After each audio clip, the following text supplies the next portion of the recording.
बिस्मिल्लाहिर्रहमानिर्रहीम। अस्सलामु अलैकुम।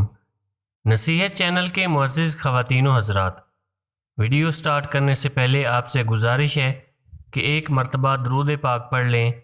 जज़ाकल्लाह। मनक़ूल है, हज़रत सैयदना सुफ़ियान सौरी रहमतुल्लाह अलैह लोगों के सामने नसीहत आमेज़ बयान फरमाते और उनको बारगाह इलाही का शौक़ दिलाते, उसके इनामात की रग़बत दिलाते और उसके अज़ाब से डराते। यूँ लोगों का आप रहमतुल्लाह अलैह के पास आना जाना लगा रहता। एक दिन आप रहमतुल्लाह अलैह हस्बे आदत मिंबर पर तशरीफ़ फरमा हुए और बयान शुरू करने का इरादा किया तो एक औरत ने एक रुक्का आपकी तरफ बढ़ाया। जब आप रहमतुल्लाह अलैह ने उस रुक्के को पढ़ा तो चेहरे का रंग उड़ गया।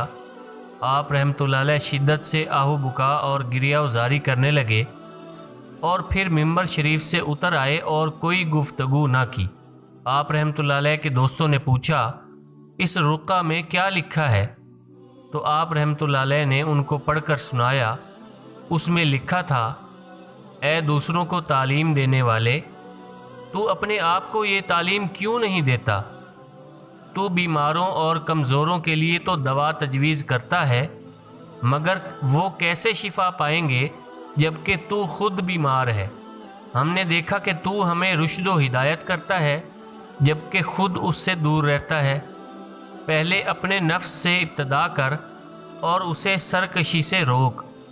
जब तूने उसे रोक लिया तो समझ ले कि तू साहिबे हिकमत है, फिर तेरी बात कबूल की जाएगी, तेरा बयान नफ़ा बख्श होगा और उस पर अमल किया जाएगा। लोगों को ऐसे काम से न रोक जो तू खुद करता है, अगर तू ऐसा करता है तो बहुत बुरा करता है।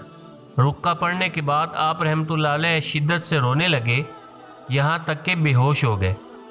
जब इफाक़ा हुआ तो दोस्तों ने अर्ज़ की, आपका कलाम बेहतरीन होता है और आपका दामन पाक है।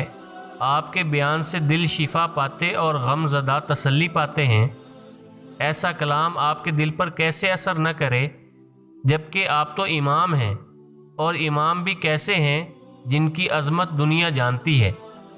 आप रहमतुल्लाह अलैह को फिर रोना आ गया और इरशाद फरमाया, मेरे लिए ये दुरुस्त नहीं कि लोगों के सामने बयान करूं, जबकि मैं अपने आप को इस मकाम पर नहीं पाता। फिर आप रहमतुल्लाह अलैह के आंसू छलक पड़े और आप रहमतुल्लाह अलैह इश्क़ इलाही और सोज़िश गम में मशगूल हो गए। इसके बाद ना किसी ने आप रहमतुल्लाह अलैह को कलाम करते सुना और ना ही आप रहमतुल्लाह अलैह को देखा, यहाँ तक कि आप रहमतुल्लाह अलैह इस जहान फ़ानी से कूच फरमा गए। नसीहत चैनल के नाज़रीन, क्या हम इन बरगुज़ीदा बंदों के दिल नहीं देखते जो साफ़ शफाफ शीशे की मानंद नरम हैं, जिनमें नसीहत भरा बयान असर रखता है और वाज़ो नसीहत उनके इश्क़ इलाही की आग को मज़ीद भड़का देती है। और एक हम हैं कि नसीहत भरे बयानात तो सुनते हैं मगर हमारे दिलों पर असर नहीं होता। हम अपने गुनाहों की मैल कुचैल आंसुओं से नहीं धोते, बल्कि नफ़ामंद नसीहत को पसे पुश्त डाल देते हैं और खेल कूद और बेहुदा बातों की तरफ ध्यान देते हैं। अल्लाह पाक से दुआ है कि वो हमें नसीहत भरे बयानात सुनने और उन पर अमल करने की तौफीक अता फरमाए। आमीन। दोस्तों, अपने रिश्तेदारों का और गिरदो नवा के सब लोगों का ख्याल रखिए। अगर वीडियो पसंद आई है तो इसे लाइक और शेयर कर दें, और अगर आपने अभी तक हमारे चैनल नसीहत को सब्सक्राइब नहीं किया तो सब्सक्राइब कर लें। जज़ाकल्लाह।